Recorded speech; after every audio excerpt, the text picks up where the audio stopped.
The Parker family's Thanksgiving dinner had always been a grand tradition, a time when relatives from near and far gathered around the sprawling oak table, rich with the scent of roasted turkey and freshly baked pies. This year, however, the air carried something different, an undercurrent of tension that no one could quite place. Martha Parker, the family matriarch, sat at the head of the table, her keen eyes scanning the room. Her eldest daughter, Evelyn, had arrived late, looking flushed and anxious, her silk scarf pulled tight around her neck. Across from her, Martha's youngest daughter, Claire, avoided eye contact with everyone, especially Evelyn. Then there was Robert, Martha's son-in-law, Evelyn's husband. He appeared too calm, too measured, carving the turkey with the precision of a surgeon. His charm, once the glue that bound the family's gatherings, now felt like a mask hiding something darker. Dinner began uneventfully. Polite conversation buzzed over the clinking of silverware and the occasional laugh. Yet, it wasn't long before the cracks began to show. Claire's hand trembled as she passed the cranberry sauce, her eyes darting to Robert and then quickly away. Evelyn noticed, her jaw tightening with each glance. Martha cleared her throat. "Claire, you've been awfully quiet tonight. Is everything all right?" All eyes turned to Claire, who froze like a deer caught in headlights. She stammered, her voice barely audible. "I'm fine. Just tired." Evelyn's fork clattered to her plate. "Tired?" she snapped, her voice sharp enough to cut through the hum of conversation. "Or guilty?" The room fell silent. Robert's hand froze mid-carve, his knuckles turning white against the handle of the knife. "Evelyn," he began, but she silenced him with a glare that could have stopped a freight train. "No, Robert," she said, her voice trembling but resolute. "I'm done pretending. I know." Claire's face went pale as the room collectively held its breath. Martha, ever the observer, leaned forward, her sharp eyes narrowing. "Know what, Evelyn?" Evelyn turned to her mother, her voice cracking under the weight of her revelation. "That my husband has been sleeping with Claire." Gasps erupted around the table. Claire burst into tears, her hands flying to her face. Robert tried to speak, but Evelyn slammed her fist on the table, silencing him. "For months," Evelyn continued, her voice rising, "while I've been working late to keep our family afloat, you've been sneaking around behind my back, with my own sister." Robert dropped the carving knife, the clang echoing in the stunned silence. "Evelyn, save it," she spat. "You think I didn't notice the late-night calls? The way you two look at each other?" She turned to Claire, her face a mask of betrayal. "How could you do this to me? Your own sister?" Claire sobbed harder, unable to form a coherent response. Martha rose slowly, her imposing figure towering over the table. "Enough," she said, her voice icy. "This is not the place for your sordid affairs." Evelyn stood, tears streaming down her face. "You're right, Mother. It's not. But it's the truth, and I'm done keeping quiet." She grabbed her coat and stormed out, leaving the family in shambles.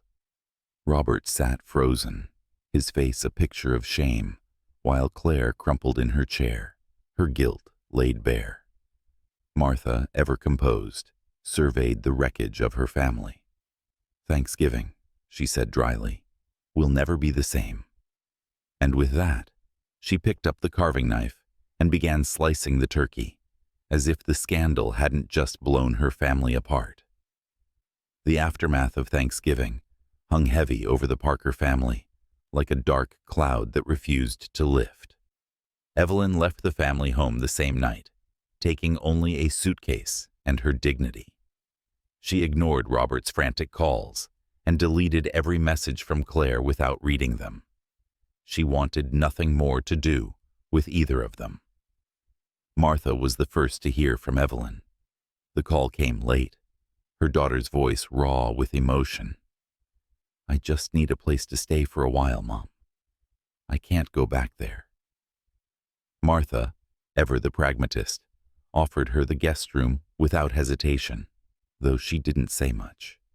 She had her own feelings about the betrayal, but her priority was Evelyn's well-being.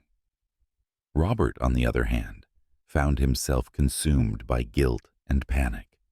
He left dozens of voicemails for Evelyn, begging for a chance to explain, but none were returned. His nights were sleepless, his mind replaying every misstep, every decision that had led to the implosion of his marriage. He knew it was over, yet he clung to the faint hope that Evelyn might reconsider. Claire was equally distraught, though her guilt manifested differently. She shut herself away in her small apartment, barely eating or sleeping. The few times she ventured outside, she felt the weight of her shame pressing down on her, convinced that every stranger could see the stain of her betrayal. She avoided family calls, knowing full well what they would say. When Martha finally called Claire, her voice was cold and distant. "You owe your sister more than silence, Claire," she said. "But if you're waiting for her to forgive you, don't hold your breath." Claire's tears came hard and fast after that, but the words stayed with her. She knew Evelyn had every right to cut her out of her life forever. Evelyn filed for divorce within weeks, the process expedited by her lawyer's efficiency. Robert didn't fight it. He signed every paper with a grim sense of inevitability, knowing he didn't deserve any better. When the settlement was finalized, he moved into a cramped apartment downtown, far from the suburban life he'd once shared with Evelyn. His once pristine reputation at work began to suffer, whispers of the affair leaking into professional circles. He buried himself in his job, but even that couldn't distract him from the wreckage of his personal life. Martha, meanwhile, tried to keep the family afloat, though she felt her efforts were futile. Thanksgiving had shattered something fundamental in the Parkers, and no amount of phone calls or carefully worded messages could repair it. She spoke to Evelyn often, though their conversations were brief and tinged with sadness. Claire called occasionally, her voice hesitant and apologetic, but Martha kept those talks short. She couldn't look at Claire the same way anymore. Evelyn poured herself into her work and her newfound independence. Her townhouse, though small, became a sanctuary, a place where she could finally feel in control of her life. She joined a yoga class, took up painting, and even began seeing a therapist to process her anger and betrayal. While she missed the idea of family, she found she didn't miss Robert or Claire. Their absence felt more like relief than loss. Claire, on the other hand, struggled to move forward. She started therapy at Martha's insistence, though the sessions were grueling. Every week she was forced to confront the choices that had led her to betray her sister. She wrote apology letters to Evelyn, but none were sent. Each time she picked up a pen, she doubted whether Evelyn would even want to hear from her. Months passed, and the Parker family drifted further apart. Evelyn's divorce was finalized, and she celebrated quietly with a close friend over wine and takeout. Claire's attempts to rebuild her life were met with mixed success. She found a new job, but the weight of her guilt followed her everywhere. Robert, now a shadow of his former self, moved through life mechanically, his once lively demeanor dulled by regret. One evening, Evelyn received a letter in the mail. The handwriting was unmistakably Claire's, though the envelope bore no return address. Inside was a single sheet of paper. "Evelyn, I don't know if you'll ever forgive me, and I won't blame you if you don't. What I did was unforgivable, and I'll regret it for the rest of my life. I want you to know that I'm working on myself, trying to understand how I could have hurt you like that. You deserved better from me, and I failed you. If you never want to see me again, I'll respect that.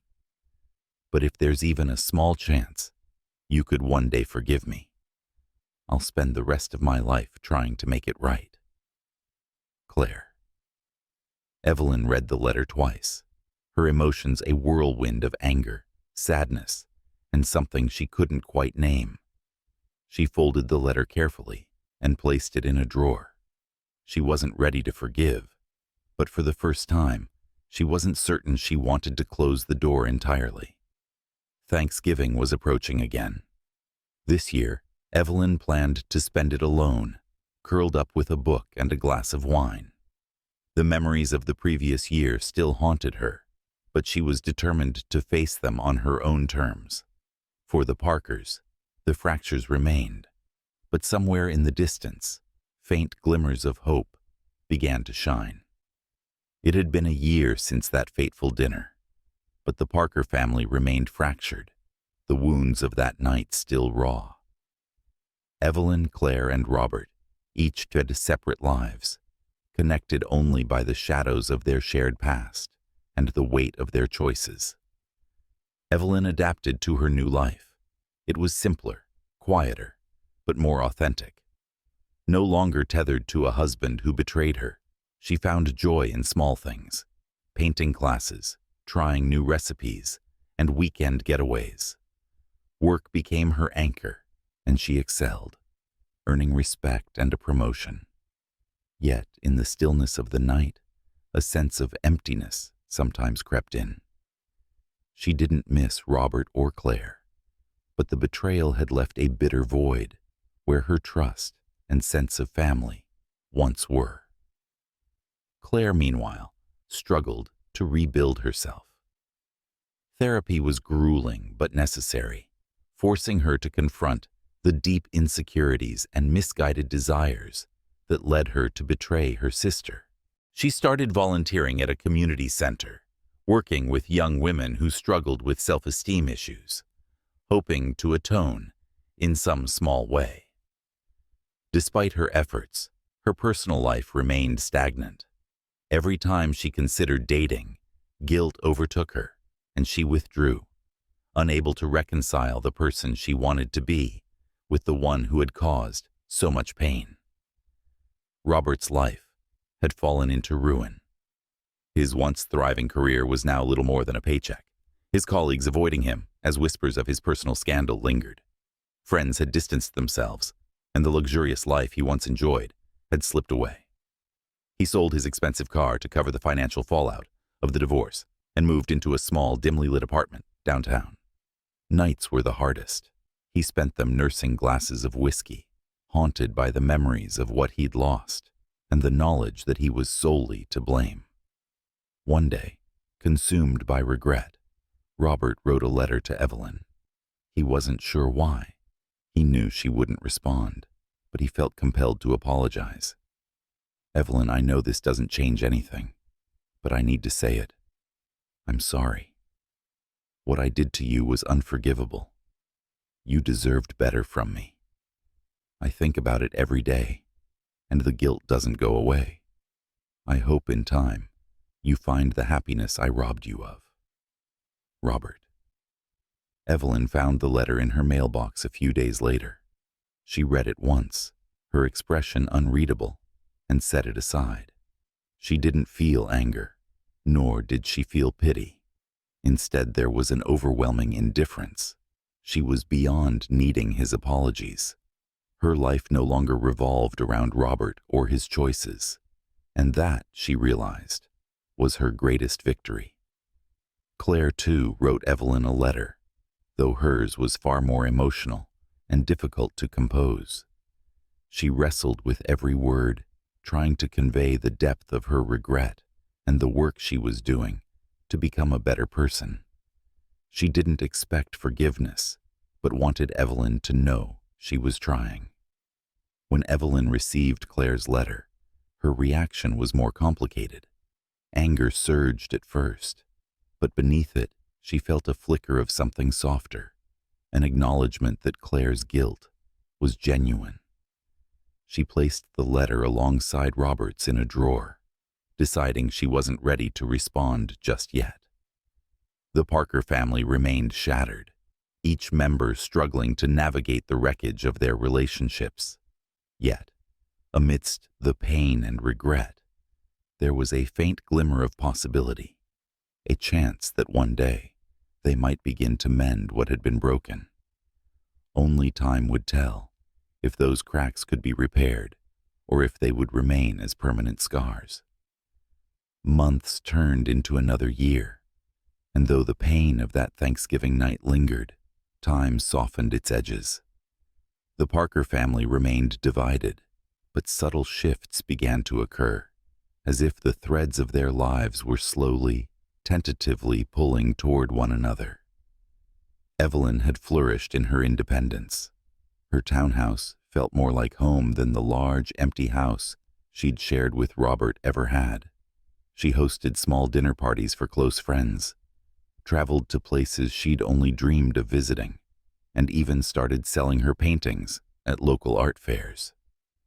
Her life wasn't perfect, but it was hers, free of deceit and compromise. Still, Claire's letter stayed in the drawer, unread since the first time Evelyn had opened it. On occasion, she would find herself standing in front of that drawer, hesitating with her hand on the handle. The idea of facing Claire, of opening herself up to that pain again, felt too daunting. But she couldn't deny the small voice inside her, whispering that perhaps it was time to let go, if only for her own peace. Claire, meanwhile, had continued her work at the youth center, finding meaning in helping others. It didn't erase her guilt, but it gave her a sense of purpose. She reached out to Evelyn only once more, sending another letter months after the first. This time, it was shorter, simpler. Evelyn, I understand why you haven't responded. I don't deserve your forgiveness, but I hope you know how sorry I am. If you ever want to talk, I'll be here. No expectations, no demands. I love you, always. Claire. The second letter arrived on a quiet Sunday afternoon. Evelyn sat with it for a long time before opening it, her hands trembling slightly. When she read the words, she felt something shift, a small crack in the wall she'd built around her heart. She didn't know if she was ready to forgive, but she realized she wasn't ready to close the door completely either. Robert's life remained stagnant, though he had finally sought therapy at the insistence of a former colleague who still cared enough to intervene. In those sessions, he confronted the deep flaws in his character that had led to his betrayal. For the first time, he stopped making excuses and began to truly understand the pain he had caused. He wrote no more letters to Evelyn, but hoped, in some distant future, he might earn a sliver of respect back, not from her, but from himself. Martha, ever the observer, watched her children from a distance, her own heart heavy with the weight of their fractured relationships. She had given up trying to force reconciliation, knowing now that it would only come when each of them was ready. But she held on to hope, quiet and persistent, that time might bring them back together. One evening, Evelyn did something she hadn't done in years. She called Claire. The conversation was short, awkward, and filled with long silences, but it was a start. They spoke again a week later, this time for longer. There were no grand apologies or declarations, just tentative steps toward understanding. Evelyn didn't know if she could ever fully trust Claire again, but for the first time, she felt that perhaps the love they once shared as sisters could be salvaged, if only in part. Thanksgiving came again, but this time it was different. Evelyn invited Martha to her townhouse for a quiet dinner. To Evelyn's surprise, Claire showed up too, having been invited by their mother. The evening was restrained but civil, with polite conversation and shared laughter that, though muted, felt genuine. Robert was absent, his name unspoken. As the night wound down, Evelyn found herself sitting across from Claire, the two of them alone for the first time in years. Claire looked nervous, unsure of what to say. Evelyn broke the silence. "I'm not ready to forgive you," she said, her voice steady. "But I'm ready to try. That's all I can offer right now." Tears welled in Claire's eyes, but she nodded. "That's more than I deserve," she replied softly. "Thank you." It wasn't a perfect reunion. There were still scars, and some wounds might never fully heal. But for the Parker family, it was a beginning, a fragile but hopeful step toward rebuilding what had been lost. And as Evelyn cleared the table that night, she felt something she hadn't in years, a glimmer of peace. As the months passed, the tentative steps the Parkers had taken toward reconciliation began to solidify. Evelyn and Claire spoke more often, their conversations becoming less strained. They avoided revisiting the past too much. Both women understood that some things couldn't be undone, but they found a delicate balance in rebuilding their connection. Evelyn remained guarded. She didn't fully trust Claire, and she wasn't sure she ever would. But the distance between them began to shrink. A phone call here, a shared laugh there. It wasn't the bond they'd once had, but it was something. Evelyn told herself she was doing this not just for Claire, but for herself. To let go of the bitterness that had weighed on her for so long. Claire, for her part, was patient. She didn't push or demand anything from Evelyn, knowing that the process of forgiveness couldn't be rushed. She continued therapy and poured herself into her work at the youth center, finding joy in helping others. Slowly, she started to rediscover her sense of self-worth, not as someone who sought validation through destructive choices, but as someone capable of good. Robert remained absent from family gatherings, a self-imposed exile that even Martha respected. He spent his days working, his evenings at therapy, and his weekends volunteering at a local shelter, a suggestion from his therapist to reconnect with humanity in a way that wasn't self-serving. He didn't reach out to Evelyn or Claire, believing it wasn't his place. His focus was on becoming someone he could live with, even if the people he'd hurt never welcomed him back. Martha, quietly hopeful, began hosting small family dinners again. They were modest affairs, just her, Evelyn, and occasionally Claire. The once lively Parker gatherings had been replaced with subdued evenings, but there was a warmth to them that hadn't been there in years. Martha cherished these moments, no matter how imperfect they were. One evening, Claire surprised Evelyn by dropping by her townhouse, unannounced. Evelyn hesitated at the door, but eventually let her in. They sat together in the living room, a bottle of wine between them, and for the first time, Claire spoke openly about the affair. "I've thought about that night every day," Claire admitted, her voice trembling, "about how much I hurt you. It's something I'll never forgive myself for." Evelyn stared at her sister for a long moment before responding. "You made me question everything, my marriage, my family, my own instincts. But I've realized something too. Holding on to all that anger only hurts me. I don't want to live like that anymore." Claire wiped away a tear, her voice barely above a whisper. "Does that mean you forgive me?" Evelyn paused, choosing her words carefully. "I'm not sure forgiveness is the right word, but I can try to move past it. That's all I can offer right now."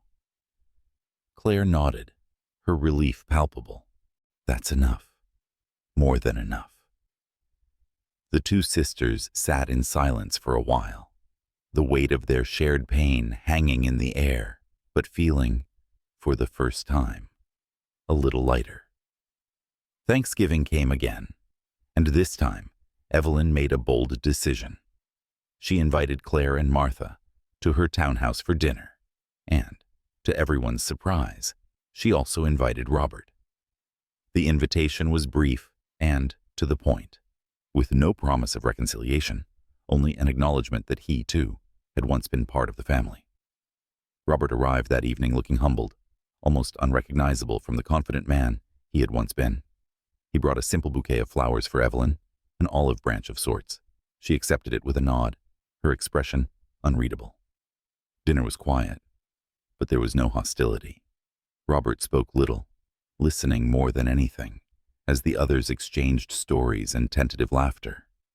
When the meal was over and the table cleared, Evelyn surprised everyone by addressing Robert directly. "I don't think I'll ever understand why you did what you did," she said, her tone calm but firm. "But I see that you're trying to change. That matters, even if it doesn't erase what happened." Robert looked down, his voice steady but tinged with regret. "I don't expect forgiveness. I just want you to know how sorry I am." Evelyn nodded, accepting his words without offering more. It was enough for now. As the night wound down, the four of them sat in the living room, sipping coffee and sharing quiet conversation. It wasn't the grand Thanksgiving celebrations the Parkers had once known, but it was something better. Honest, unvarnished, and real. For the first time in years, Evelyn felt a sense of closure. The wounds weren't fully healed, but they were no longer raw. She didn't know what the future held for her family, but for now, she was content with the fragile peace they had found. And as the evening came to an end, Evelyn looked around the room and thought, perhaps for the first time, that things might just be okay. The months after that Thanksgiving marked a turning point for the Parkers. Though the gathering had been tentative and fraught with unspoken tension, it opened a door none of them had expected. Slowly, cautiously, they began to rebuild, not as the perfect family they once pretended to be, but as individuals learning to coexist with their shared history. Evelyn continued to thrive in her independence. Her paintings became a source of pride as they gained recognition in local galleries, and she began teaching art classes on weekends. She rarely thought about the life she had left behind with Robert, except when moments from the past sneaked into her thoughts. Holidays, birthdays, anniversaries. But when those memories came, they no longer stung the way they once had. They were simply pieces of a life she had outgrown. Claire became a fixture at Evelyn's townhouse, visiting for dinners and coffee, though the sisters still approached their relationship with care. Evelyn found that she could talk to Claire again, without the constant undercurrent of resentment. It wasn't perfect, and the trust between them remained fragile, but they were slowly rediscovering the bond that had once made them inseparable. One evening, as they shared a bottle of wine on Evelyn's balcony, Claire hesitated before speaking. "I've been thinking about moving back," she said softly. "Closer to Mom. Closer to you." Evelyn studied her sister's face, searching for any hint of selfishness or manipulation. She found none. "It's your choice," she replied after a long pause. "But if you do, you'll need to keep proving to me that I can trust you." Claire nodded, her expression serious. "I know. I'll keep trying. For as long as it takes." Meanwhile, Robert continued his solitary path. The Thanksgiving dinner had been both a gift and a torment, a chance to see the family he had once been part of, but also a stark reminder of how far he had fallen. Still, he held on to the fragile peace he'd felt that evening. His therapy sessions became more reflective. He stopped blaming circumstances and began taking full accountability for his choices. He even started dating again, though cautiously, ensuring he had done enough work on himself to avoid repeating past mistakes. He didn't reach out to Evelyn or Claire again, but in his heart, he silently hoped that one day they might think of him with less anger and more understanding. Martha, the quiet cornerstone of the family, took comfort in the slow reconciliation of her daughters. Though she never said it aloud, she had feared for years that the fractures in her family would never heal. Now, as she sat at her small dining table during their weekly dinners, listening to Evelyn and Claire talk and laugh, she allowed herself a rare moment of contentment. It wasn't the family she had imagined, but it was real. The next Thanksgiving was held at Evelyn's townhouse again, though this time it felt less like an obligation and more like a tradition in the making. Claire brought a homemade pie, her hands shaking slightly as she presented it, worried it wouldn't be good enough. Martha arrived early to help Evelyn set the table, sneaking sips of wine and teasing her daughter about her perfectionism. Robert wasn't invited, though his absence wasn't bitter. It was simply understood that he wasn't ready to rejoin them yet, and perhaps they weren't ready either. As the night went on, the Parker women found themselves laughing over childhood stories, their voices carrying warmth that had been missing for years. Evelyn noticed the way Claire seemed lighter, more at ease, and how Martha's sharp eyes softened as she watched her daughters reconnect. When the night drew to a close, Claire hugged Evelyn tightly at the door. "Thank you," she whispered, "for giving me a chance." Evelyn hesitated, then hugged her back. "Don't waste it." As she closed the door, Evelyn stood in the quiet of her home, reflecting on how far they had all come. The Parker family was no longer perfect. Perhaps it never had been. But it was real, messy, and honest. And for the first time in years, Evelyn felt hopeful about what lay ahead. And that, she thought, was something to be thankful for. The following year brought subtle yet profound changes to the Parker family dynamic. By now, Evelyn and Claire had settled into a rhythm, their relationship no longer weighed down by the constant reminder of the past. Trust was not fully restored, but it had grown enough to allow space for genuine moments of closeness. Evelyn continued to build a life she could truly call her own. Her art classes expanded, and she even held her first solo gallery show, a modest but well-received event that marked a personal milestone. Claire attended the opening, standing in the back, her presence quiet but supportive. Afterward, they walked together to a nearby cafe, the crisp autumn air carrying a sense of renewal. "I'm proud of you, you know," Claire said, her voice tinged with both admiration and regret. "You've built something incredible." Evelyn smiled faintly. "I've worked hard for it," she replied, though the words were free of bitterness. "It's the first time I've really felt like myself." Claire nodded, sipping her coffee. "It's inspiring, Ev. It makes me want to keep working to be better." Evelyn glanced at her sister, sensing the sincerity in her words. "You've come a long way too," she said, surprising even herself. Claire's eyes widened, then softened. "That means more than you know." Meanwhile, Robert remained on the outskirts of their lives. He had made peace with his place as an outsider, choosing not to intrude but still keeping tabs through Martha, who occasionally shared updates about the family. It hurt, but he understood that rebuilding bridges would take time and might never happen. In his own life, Robert was finding stability. He had started a new job at a smaller firm where few people knew his history, and he found solace in the fresh start. He also became a regular at the shelter, where his volunteer work became a source of unexpected fulfillment. One day, as Thanksgiving approached again, Robert reached out to Martha.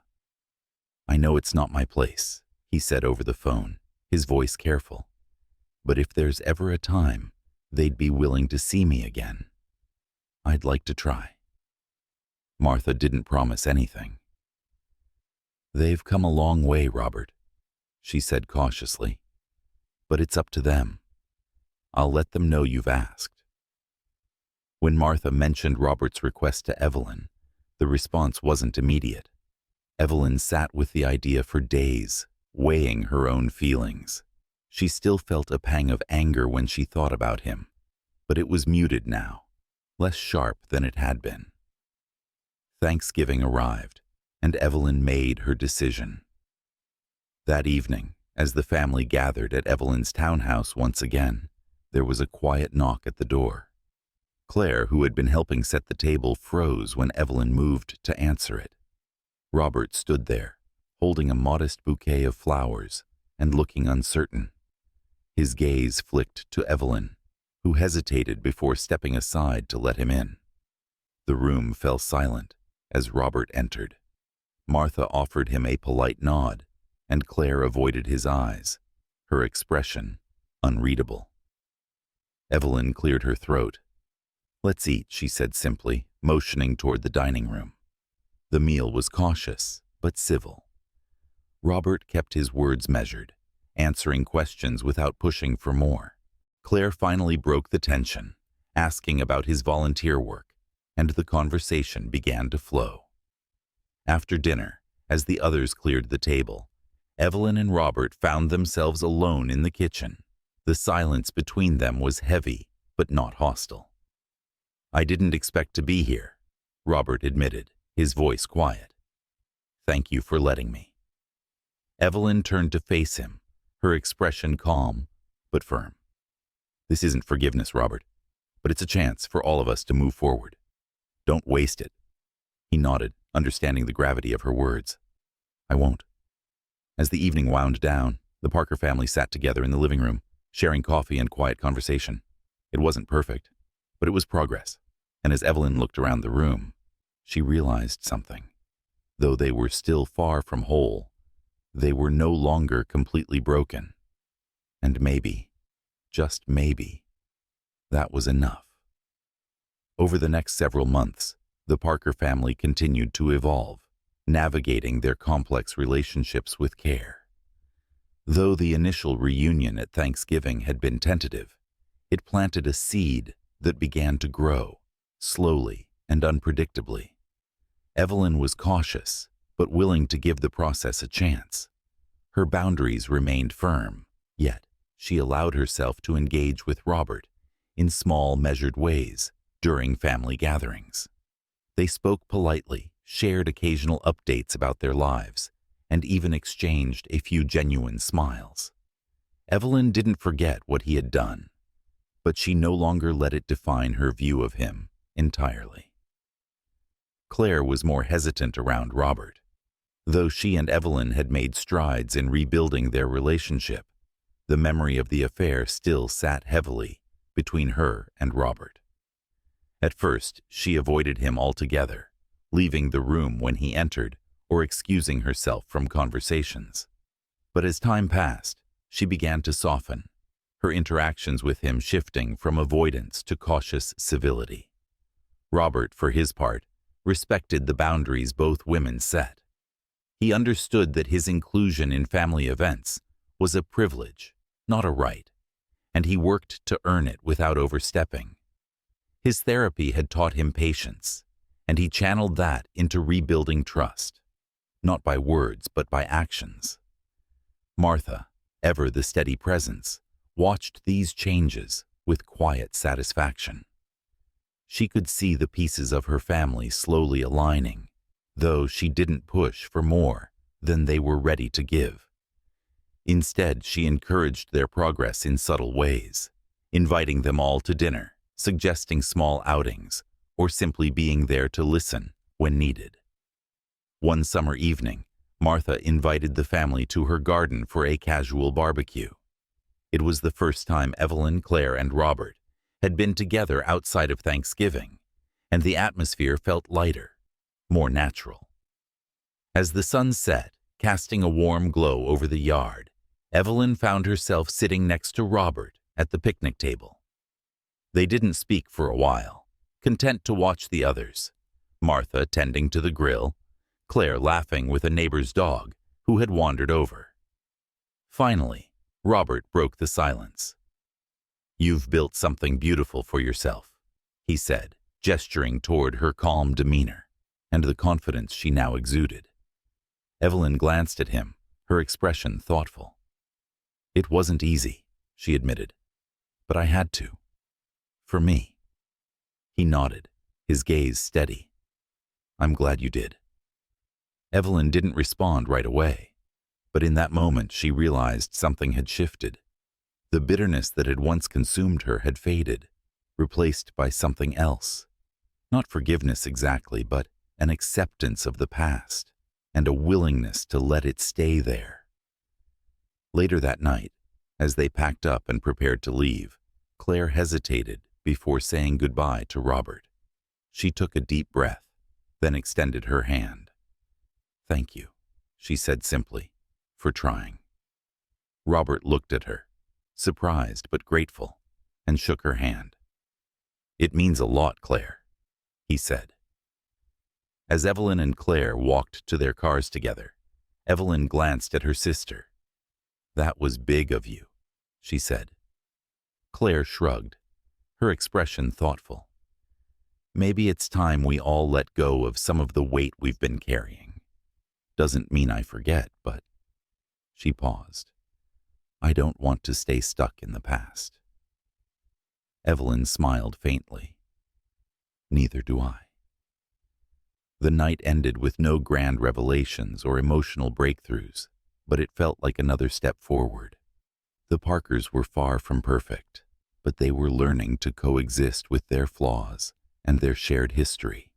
And as Evelyn drove home, she felt a sense of quiet hope, not for a complete return to what once was, but for the possibility of something new, something honest and real. For the first time in years, the future didn't feel so daunting. It felt open. Years had passed since that fateful Thanksgiving, and while the Parker family would never return to what they once were, they had become something new, something imperfect but real. The fractures left by betrayal had not vanished, but they had softened, turning into lines that told a story of survival, change, and resilience. Evelyn stood in the kitchen of her townhouse, preparing for another Thanksgiving. This time, the guest list was clear and intentional. Martha, Claire, and even Robert would join her. It wasn't a decision she had come to lightly, but it felt right. The years of cautious reconciliation had led them here, to a place where they could gather not as a picture-perfect family, but as individuals who had fought to rebuild trust and respect. As she set the table, Evelyn glanced out the window, watching the last of the autumn leaves fall. She thought about how far she had come, not just from Robert and Claire's betrayal, but from the woman she used to be. That Evelyn had lived for others, suppressing her instincts and ignoring her worth. The Evelyn of today was someone she respected, someone she was proud of. Martha arrived first, as she always did, bringing her signature pie and a bouquet of flowers for the table. She embraced Evelyn warmly, a quiet pride in her eyes. Everything looks beautiful, as always, Martha said, arranging the flowers in a vase. Thank you, Mom, Evelyn replied. It feels different this year, in a good way. Claire arrived next, holding a dish she'd carefully prepared herself. She looked more confident than she had in years, her demeanor steady and warm. When she hugged Evelyn, it felt natural, not strained. I'm glad you're hosting again, Claire said. You've made it feel like home. Evelyn smiled. It's starting to feel that way. Finally, Robert arrived. He was the last to come, and Evelyn suspected he had planned it that way, giving everyone else time to settle, before stepping into the room. He brought a simple bottle of wine, a quiet acknowledgement that he knew his role here was still tentative. Thanks for letting me be part of this, he said to Evelyn as he stepped inside. You've earned it, she replied, and she meant it. The dinner itself was filled with laughter, stories, and moments of reflection. Martha recounted old family memories. Claire shared stories from her work at the youth center, and Evelyn even joked with Robert about his limited cooking skills. There was no tension, only an understanding that they had all grown in their own ways. As the evening wound down, the four of them lingered around the table, coffee cups in hand. The conversation turned quiet, comfortable. Evelyn looked at each of them, the people who had caused her the deepest pain, and yet had also shown her the capacity for change, healing, and growth. "To us," she said, raising her coffee cup. "To moving forward."